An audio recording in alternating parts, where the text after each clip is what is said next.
all Muslims don't have a luxury to settle down elsewhere. They have to live in this country. This is their country. 8% of Muslims also voted for BJP. It means that Muslims are not behaving as an homogeneous community. They do not want to be seen as victims. They want equal right as citizens.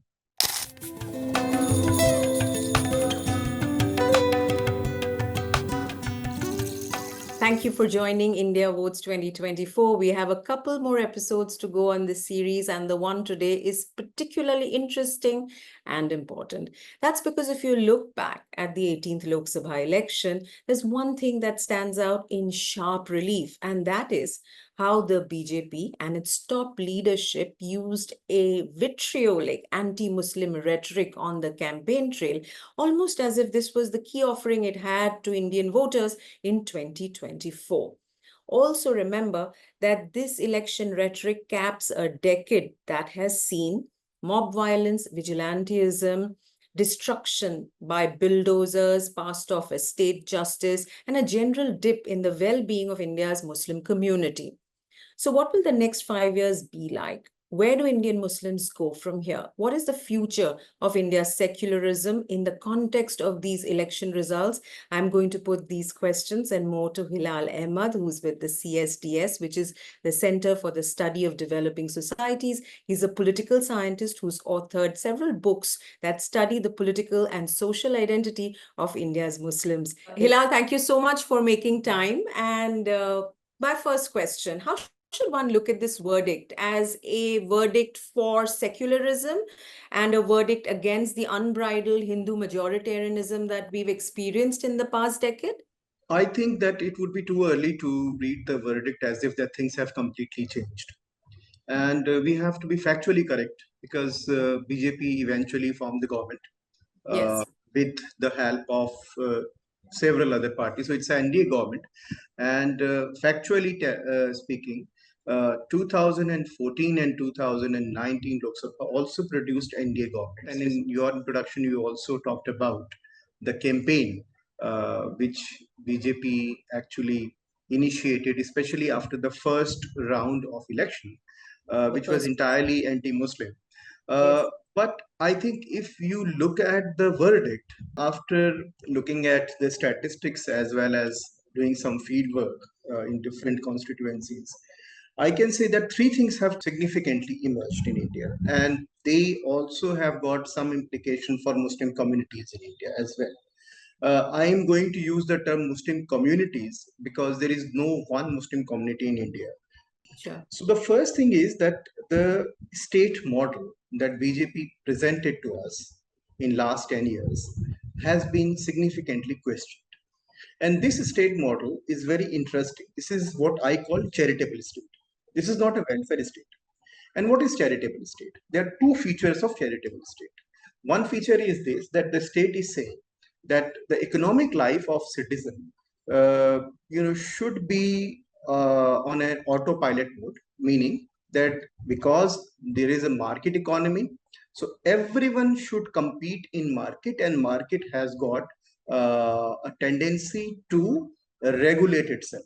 This is a strong assumption, and that's why we always adhere to open market as if that there is no problem and there is no need for state intervention. That's one feature of charitable state. But at the same time, state also recognizes the economic distress citizens have.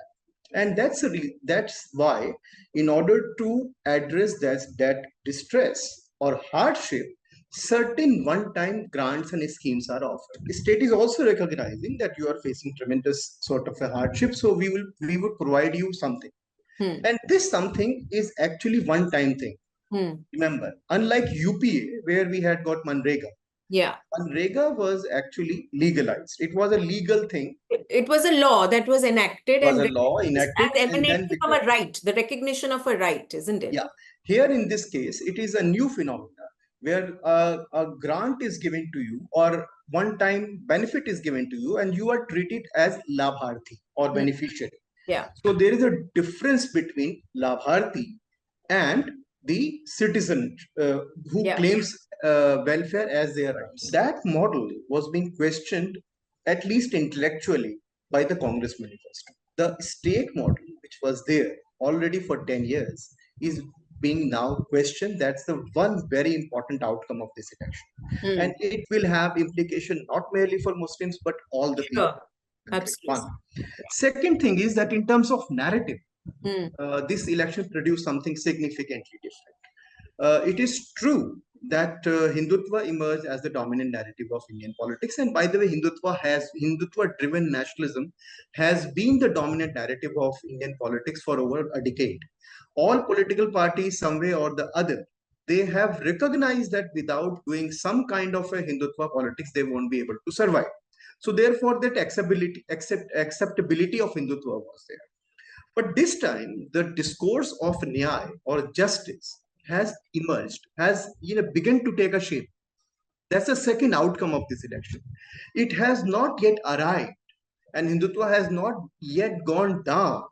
So we are at a level, at a stage where new dominant narrative of politics is evolving and Emerging. emerging, Yeah. and the existing politics dominant narrative of politics has not gone down. So that's why Hindutva is still there.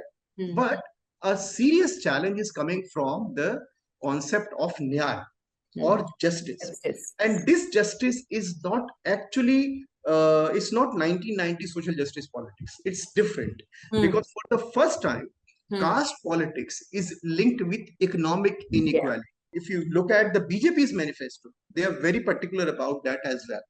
So therefore, a new narrative is evolving, and this is the second outcome of this election. The third outcome is the revival of the social. If you go back to, in last 10 years, obviously politics is not entirely played out during the time of election. It is also played out at the social level. Yes. And the social level was actually dominated by Hindutva organization for a significant period of time. Rahul Gandhi's Bharat Jodo Yatra was an achievement. It was not an achievement of Congress, by the way. It was achievement of the people's movement who actually supported this yatra. Actually, Hilal, very interestingly, Yogendra Yadav was on this show, and in his conversation, he talks about how civil society groups with very different interests were sort of woven together loosely, almost to sort of, counter the RSS and other ideological ecosystem within which the BJP operates. So you're saying that that is absolutely something that you believe has worked? Yes, it worked. It worked. But by the way, we have to make a distinction between Congress as a political party and Bharat Jodo Yatra. Yes. Because Bharat Jodo Yatra was actually supported, it was initiated by Bharat Jodo Abhiyan. It was supported by civil society, not merely civil society organization, but also by people's movement in different parts of the country. Very localized, grassroots people's movement. And that actually sensitized the grassroots again at the bottom level. And that sensitization worked in a very significant way.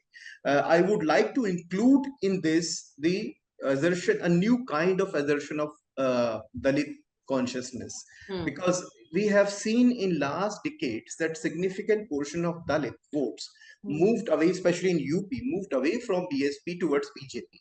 Now, this time, there was a clear split between these two. A significant portion of Dalit votes also went to different political parties. It means that the most marginalized communities also have started asserting themselves, and that's also a crucial outcome of this election. I would say it's quite a normal election. Normal election meaning the election which we used to have before the advent of Narendra Modi on national scale, before 2014. We used to have normal election, meaning that everyone is winning. In 2004 and 2009, when that was the era of coalition, everybody was winning. And again, now it's quite a normal election. It's not an extraordinary election. Now let's focus on the Muslim community in detail. Let us zoom into this aspect. I would like to emphasize the fact that whenever we talk about Muslim communities, first of all, we make this mistake of assuming that there is only one Muslim community, which I always try to clarify. One. Second is that there are two sort of explanation that are given to us of this verdict and its relationship with Muslim. One is that it is BJP, it is Muslim communities anti-BJPism is very clearly, spelled out in this In resolution. fact, I'm just going to Yeah, interrupt very yeah. briefly. Pradeep Gupta of Access My India was on the show. I had a conversation with him in the previous episode, and he says very categorically that the Muslim community has voted as and in quotes, super duper block, end Yeah. quote. And he says that there was a reverse consolidation. So now, yeah. These obviously, these are very simplistic way of looking at Muslim voting. Very simple because, when we do survey, personally, I do survey as well as ethnography. So this is my method that I would always go to the field and look at what we have found in survey result. Is it applicable here or not? So that's why it's a very simplistic explanation. Why? Because we are talking about over 20 crores people. It's not simple. We are talking about a number of people, which is the second largest human Muslim habitation on earth. Huge. And how could you make this statement without looking at the actual ways in which Muslim communities behaved in this election? Obviously, BJP is not there first choice.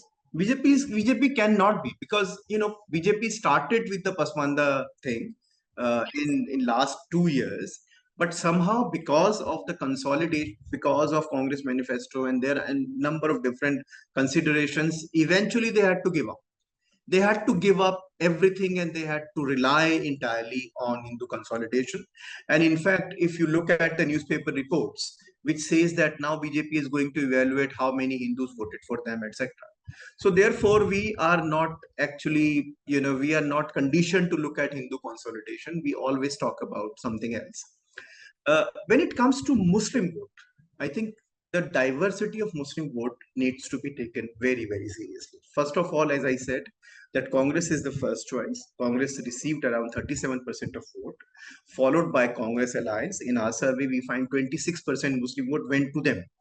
Okay. But if you look at BJP's vote share, which is 8%. 8% of Muslim also voted for BJP.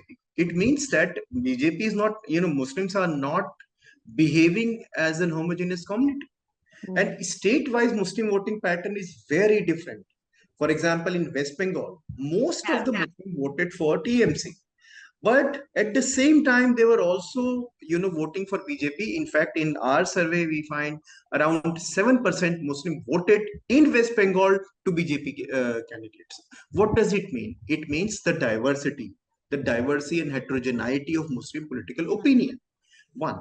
Second thing is that if that is the case, then who these 8% are?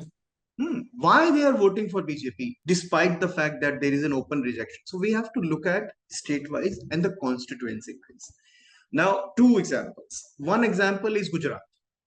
In Gujarat, Congress managed to get 70% of Muslim, while 30%, almost 30%, it was actually 28%. 28% Muslim vote went for BJP. Why? Because these were the two groups, two political parties contesting against each other. So the division of vote would be like 70-30. But if you go to a multi-corner contest, like for example in UP, you find that only 2% Muslim voted for BJP. So that too at the constituency level. What must I understand from here? Because I get the points, but I'm not able to come to the conclusion. The conclusion is that, obviously to say that Muslim actually participated only to defeat BJP is absolutely wrong. Because like other communities, they also voted in a very fragmented manner. As I said, in one of the pieces which I wrote for the newspaper, we showed that Dalit vote also got split. OBC vote also, multi-layered. Even the upper caste vote, obviously upper caste vote went for BJP, but despite that, Congress also managed to get upper caste vote. So it's, as I said, that the big picture is this, and in this big picture, in this fragmented verdict, where everyone is voting for everyone, Muslim voting behavior must be understood as a national pattern, not as a specific way of asserting themselves as anti-BJP force. This is the point which I am trying to make. And the third example of this argument is the enthusiasm. Like your quote, you just said that this. He said that super consolidation of Muslim, etc. or Super Muslim duper world. block. Yeah. Super duper block. But look at the statistics, and if I, obviously these are survey results. But Sure. if you look at the election commission data, Hmm. which is released, and look at the Muslim concentrated district, Hmm. look at those district where Muslims are more than the Muslim population is more than 40%. Hmm. You find that BJP managed to win 8 seats from that constituencies as well. What does it mean? It means that it's a fragmented verdict. And when it comes to political enthusiasm, obviously, last time 60% of, in our survey, 60% of Muslims said that they voted, meaning the turnout of Muslims was 60%. This time it went up to 2 percentage point, it is 62%. Last time, Hindu turnout was 70%. This time, Hindu turnout was 68%. So this increased voter turnout among the Muslim community, what would you attribute that to? Obviously, as I said, that BJP is not the first choice of Muslims, and we are talking about only tiny minority of Muslim voters, 8%, but remaining 92% felt that BJP has actually out something called communalism. We have forgot this word. But if you go in my field work, I gathered this impression that now BJP actually want Hindu consolidation. So therefore, it is very important for us at the grassroots level to have certain political survival strategies. And these political survival strategies was to create effective coalition at the constituency level. So Dalit Muslim Coalition have helped various candidates. For example, Nagina seat in UP, where Chandrasekhar Azad won. In fact, in Allahabad constituency, where I did my field. So therefore, the point is that Muslim communities realized that they have to bring in the question of secularism in a different way. So they, if you talk, if you are doing a field work and talking to a common Muslim, he or she won't make this point that my AMU is in danger, Ram temple has created or not. They would argue that there's no job, there is no development. So we are voting for unemployment, price rise, job, etc. And they also make this point that these are not our concern. These are the concern of all communities and people living in this constituency. What does it mean? It means that secularization of a different kind, without calling it secularism. It is, in my view, it is people secularism. And Muslim communities are asserting people's secularism because the elite secularism was reduced everything to Babri Masjid, to AMU, to Urdu, or to protection of personal laws. All the identity related issues were actually elite secularism, were the issues of elite secularism. But if you go down at the bottom level of society, talk to Muslim communities, they would make this point again and again that we need jobs, we need some kind of a security when prices are going high. Yeah. So then, is religion playing a lesser role in the identity of the Muslim Indian citizen today? I mean, No, no, they are actually articulating, they are not giving up religion. They are not saying that religion is unimportant. They are saying that if the collective consciousness of people or collective issues which are affecting all of us are sorted out, then the question of religion will become settled.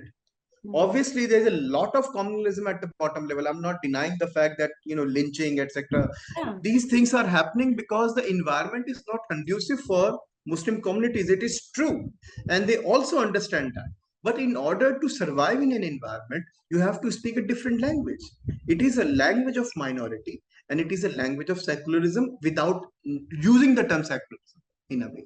So this people secularism, as I said, that Nyaya discourse, which is actually evolving, may accommodate this kind of people secularism, which is practiced by Muslim communities at the moment. The idea of elite secularism versus people secularism, It's quite fascinating. And if you are saying that this 18th Lok Sabha election has created this difference very clearly and brought it front and center, especially in the context of the Muslim communities, as you say. The question of religion or identity or presence, I think these issues are not unimportant. These issues are crucial and important for everyone. Every community has got some kind of claim on heritage, some association spiritual and religious and things like that.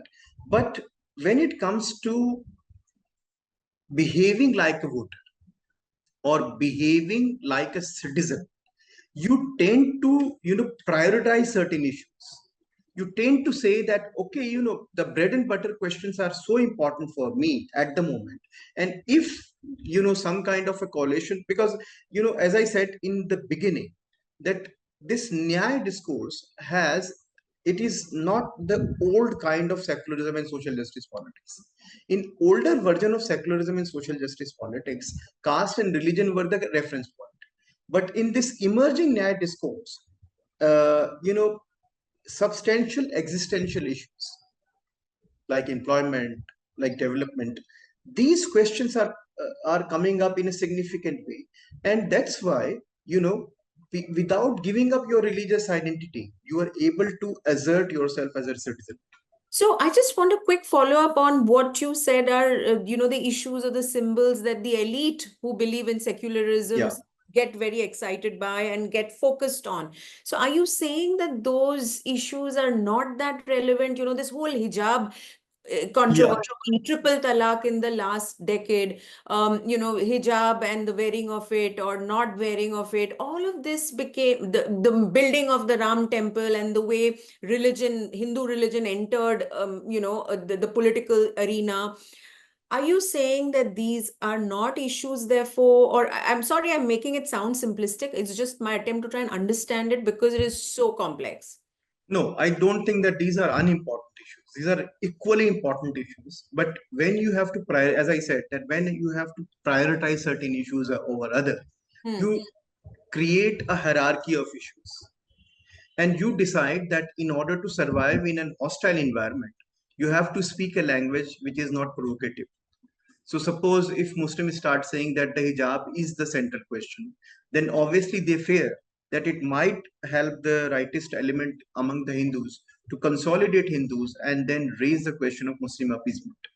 That's why they are using it rather strategically, and that's why the idea of survival is important. You have to, all Muslims don't have a luxury to settle down elsewhere. They have to live in this country. This is their country. But they know the environment well. They know the environment well, so that they devise various ways in order to live in this country without making themselves unacceptable. So how do you accept you? But you are making another, your question is important. Let me come to the question now.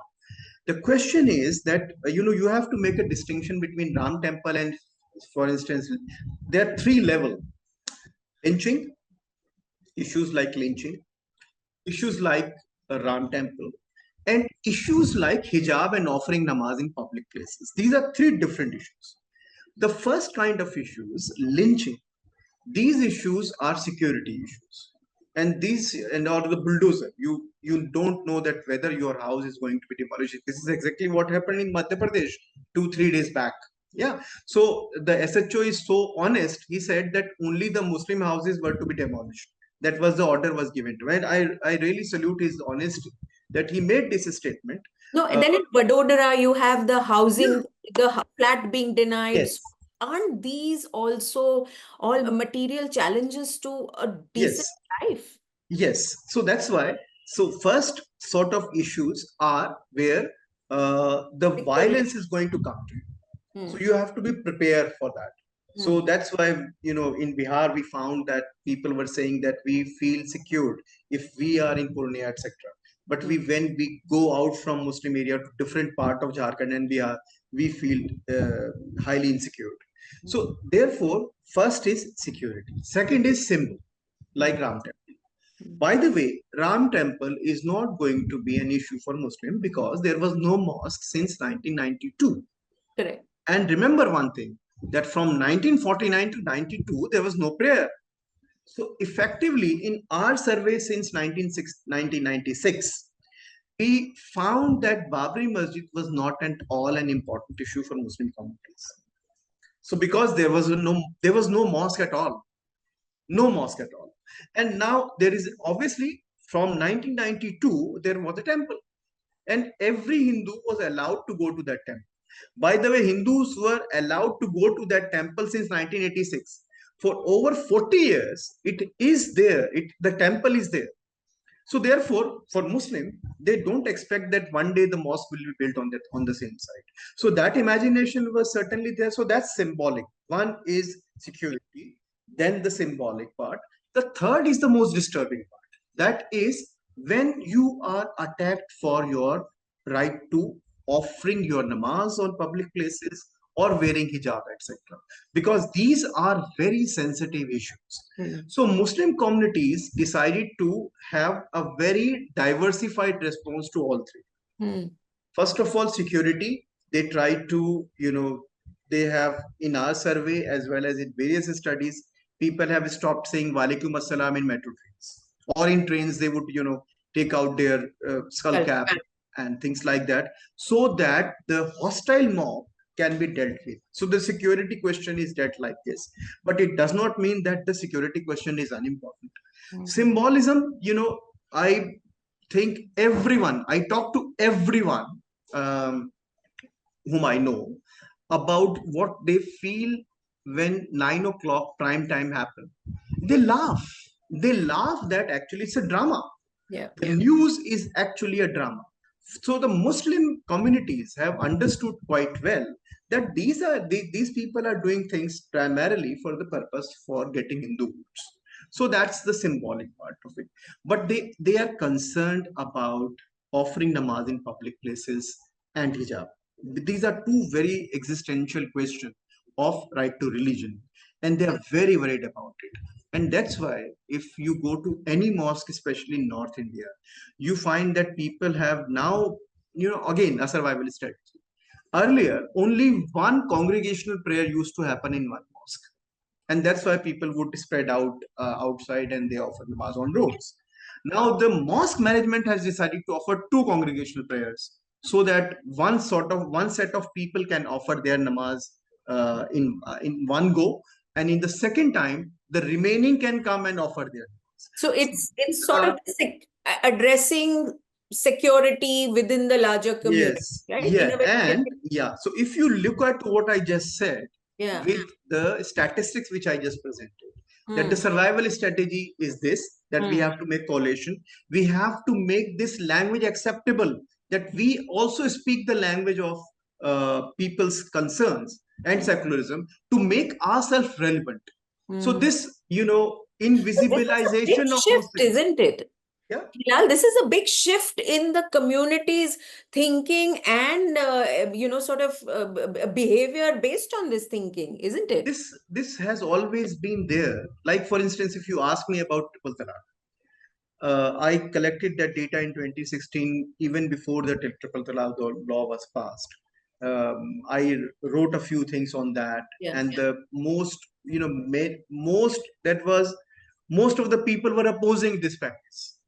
They did not like it. But look at the perception that was created. That Muslim community was as if that if triple talaq thing gone, then everything will be in trouble. No, there was a significant support for banning triple talaq among Muslims, but because of Muslim clergy, as well as because Muslim leadership meaning especially the religious leadership, they were supported by the Congress regimes over the years to create their hegemony.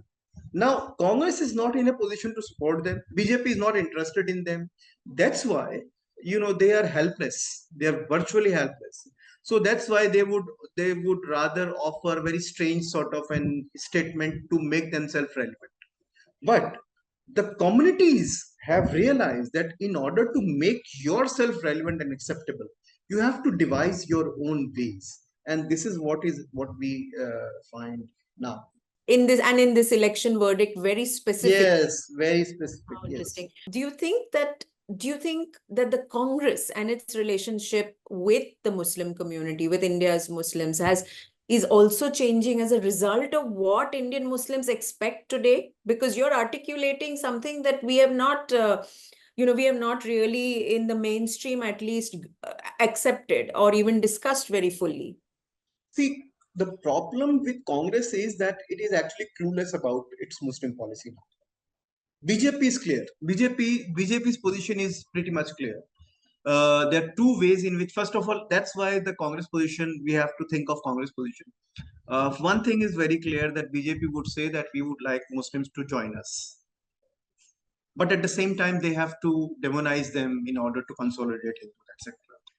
But at the same time, when they demonize them, they also make an intelligent point. The point is that they would evoke the question of diversity. They would say that Pasmanda is important, Muslim women are important, etc. So as to fragment Muslims in such a way that some kind of an acceptability of Muslim can be, drawn. But Congress is not in a position to make that statement, because the moment they say anything about Muslims, the BJP people would say that you are doing the politics of appeasement. Congress has not thought yet how to deal with this, and that may be the reason why Sonia Gandhi wrote an article, I think in Indian Express, that we are not a Muslim party, which is actually a legitimate argument. I don't think that this was a wrong argument, because Congress has always been a party of all religion and all communities. Now, what is important is to realize, and this is linked to the question of representation, and this is linked to the Nehruvian suggestion, which Congress, I think, the contemporary Congress has forwarded. What was Nehru's position on representation or Muslim identity? It is not, and that's why it was very difficult for Jansangh and Hindu Mahasabha of that time to blame Nehru for Muslim appeasement. Why? Because Nehru was an intelligent politician. Nehru made three things, three difference. He made a stratified argument which has got three things. One is representation, second is inclusion, and third is presence. And these three things are different. Representation is a political thing. And Nehru categorically said that in our parliament, we don't need any religion-based quota. And that's why we don't have any quota for anyone in the parliament. Second is that how should you include people? And his answer was that you have to include people only on the basis of their socio-economic backwardness. So if reservation is granted to you, the criteria should be your social and economic backwardness, not your religious identity. This is not BJP's thing. These things were actually Nehru's. Yeah. Representation and affirmative action or inclusion. Third is Muslim presence. Here he would say that Muslim identity and all the symbolic question will be dealt in this sphere. The question of AMU, the question of personal laws, the question of historical monument, the question of Muslim contribution to nation building, etc., will be dealt in the realm of culture. So that if those issues can be dealt through a cultural policy of accommodation, the question of inclusion and representation will automatically be sorted out.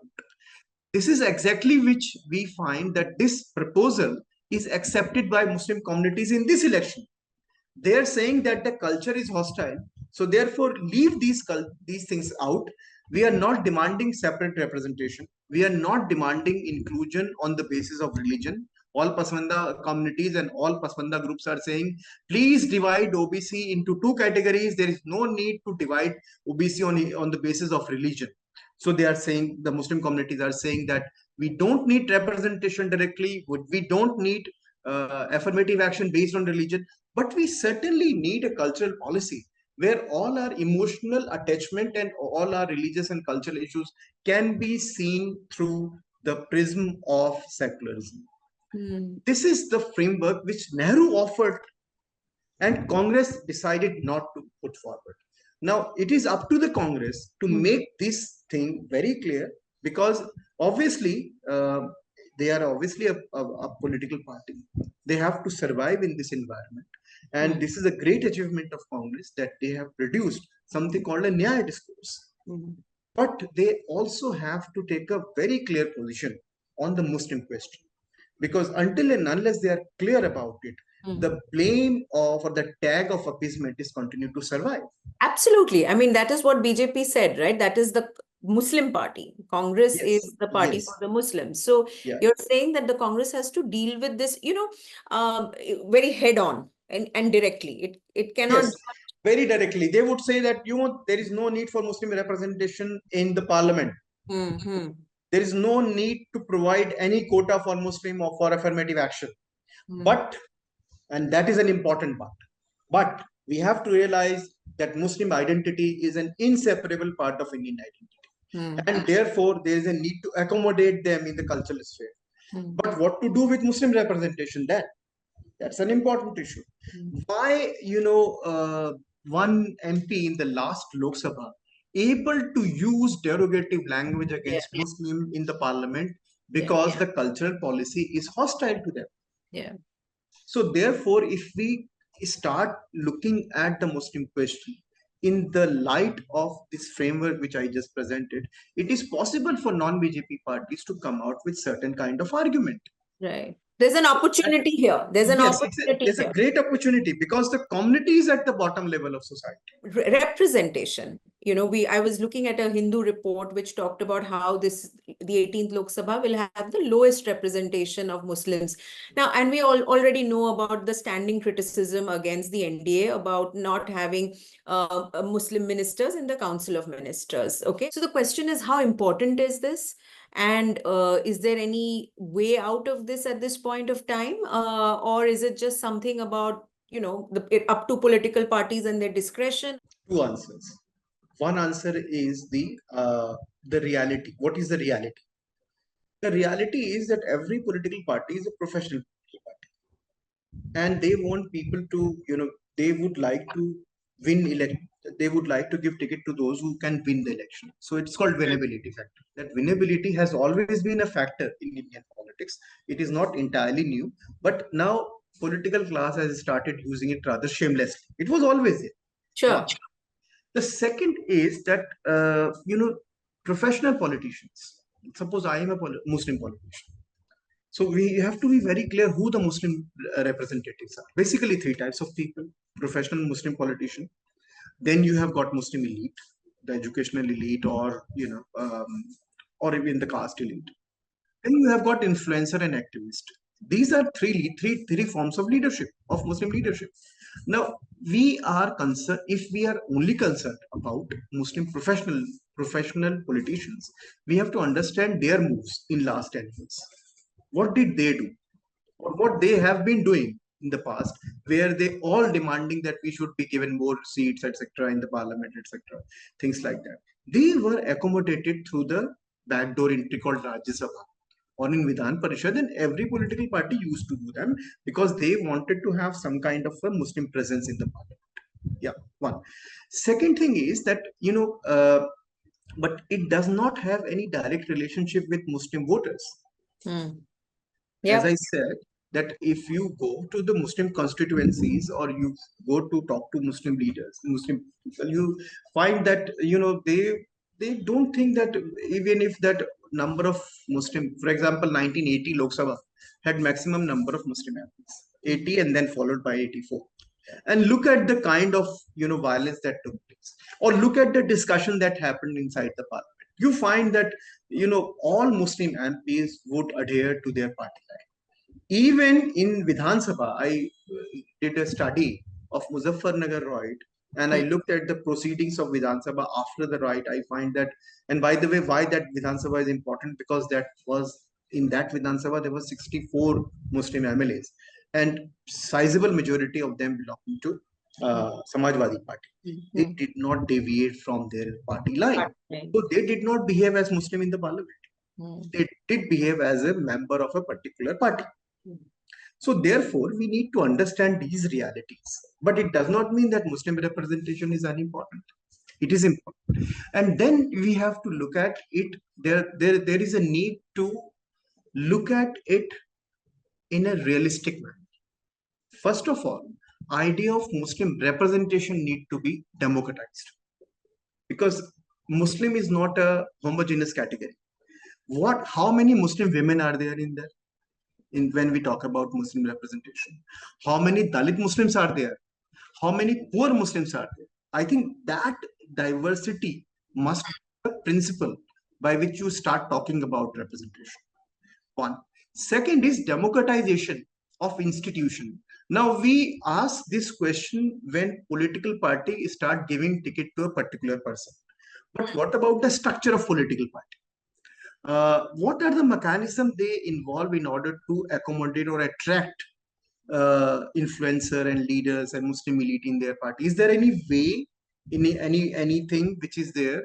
Uh, for example, rise of Pasmanda politics. This is a big phenomena in Indian politics in last 20 years. But no political party has got a Pasmanda. You have Dalit wings, you have got minority wings, but the minority wing is so powerful and it's so elitist. Even in non-BJP parties, you do not have any Pasmanda wing. So like parliament, political party is also an institution. So what kind and how much Muslim representation is there, and what kind of representation is there need to be taken care of if we are really serious about Muslim representation. The third aspect of Muslim representation is democratic secularism. And this is the spirit of the constitution. And by the way, people of India and especially Muslim communities, they follow this spirit of secularism. This is not a rhetoric, by the way. That is that if I am not a Hindu, if I'm not a Muslim, I should represent the interest of Muslims. And this has always been the case in India. If you look at Muslim voting behavior at the state level and at the national level, you find that they always support to those who were raising the Muslim question, irrespective of their religion and caste. So Lalu Prasad Yadav was a Muslim leader.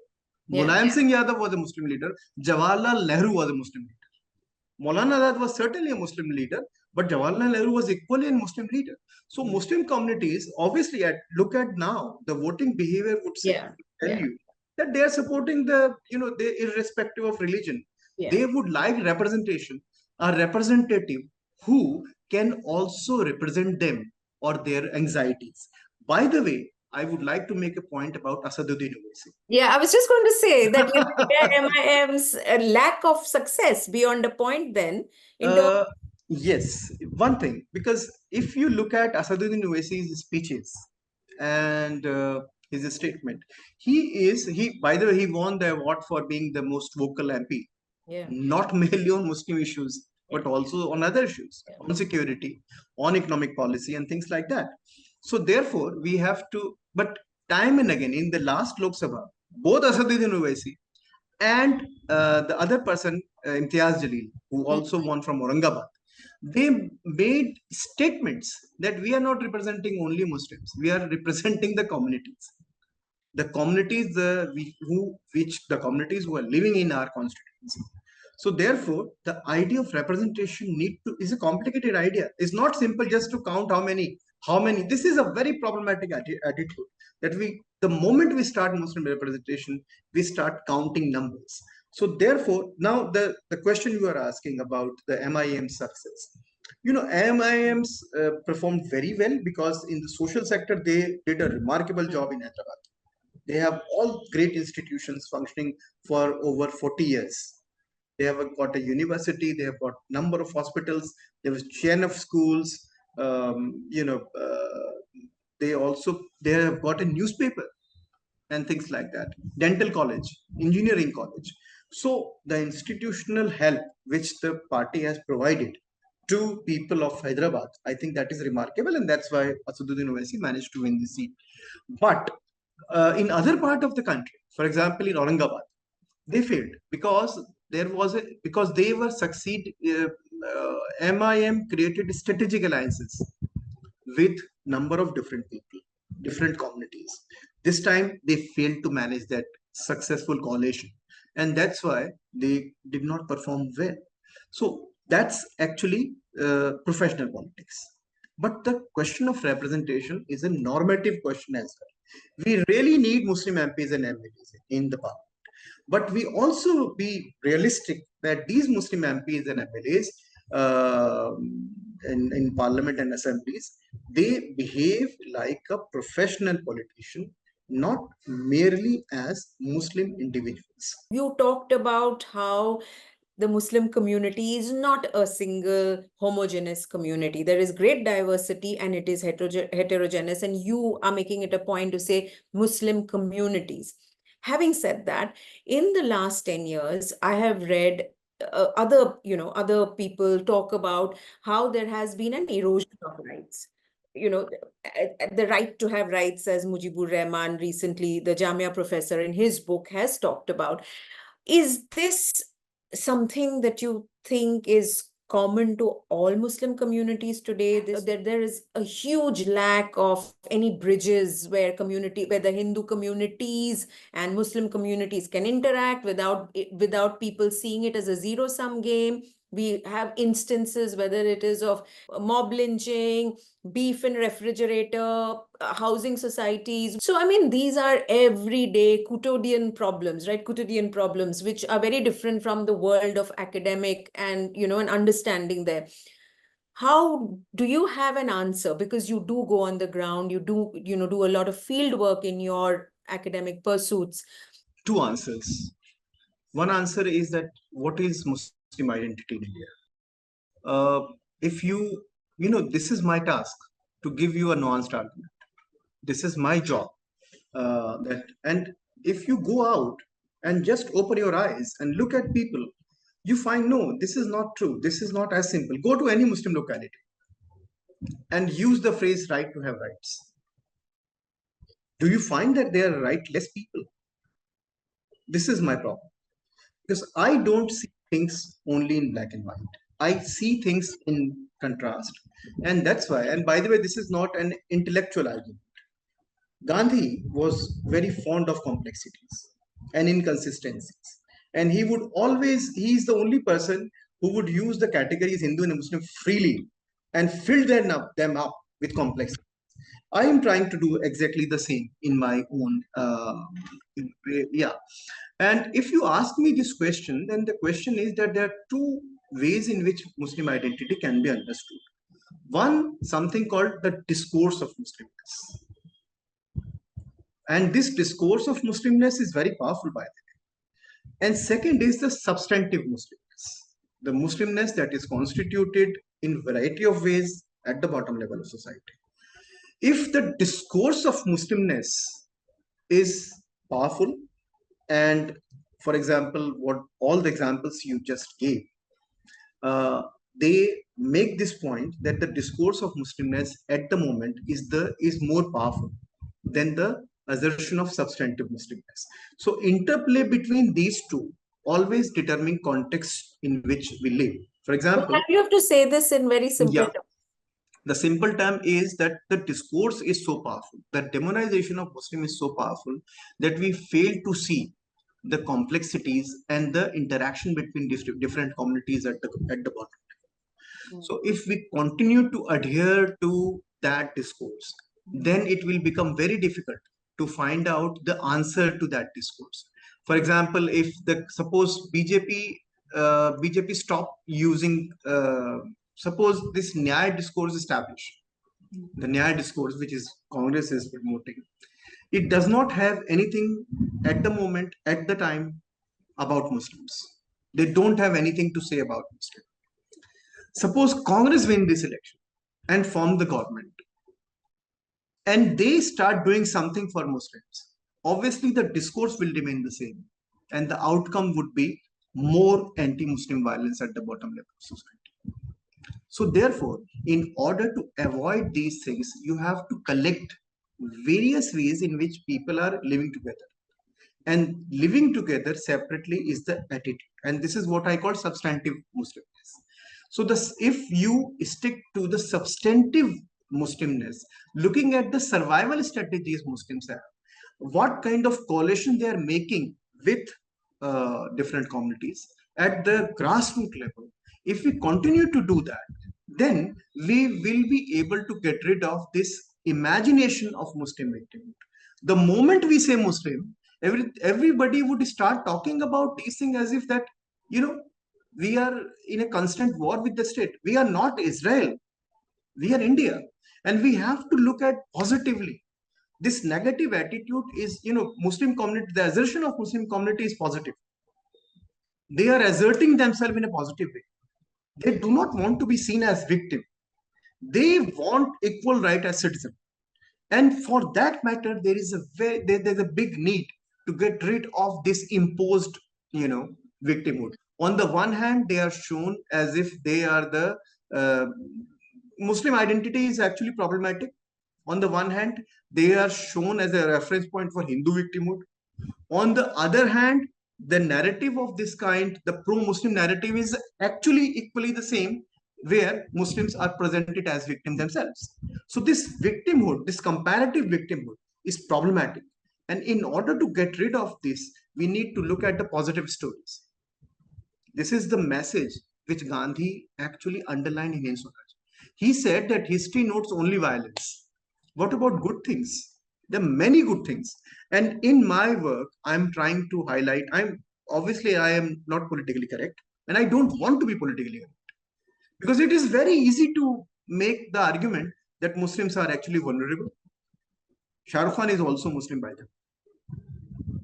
He also experienced some kind of, some kind of being Muslim syndrome. But the magnitude of one kind of anti-Muslimism with other kind of anti-Muslimism need to be taken into consideration. That's why complex argument always help us to evolve our own ways of thinking. Otherwise, again, we will be trapped in the elite secularism discourse. There is a reason why I waited this long to have this conversation with you, Hilal. Thank you so much for not mincing your words, for pushing the complexity in my face, in our face. And I hope we'll keep talking. Thank you very much for making. Oh, thank you very much. Thank you.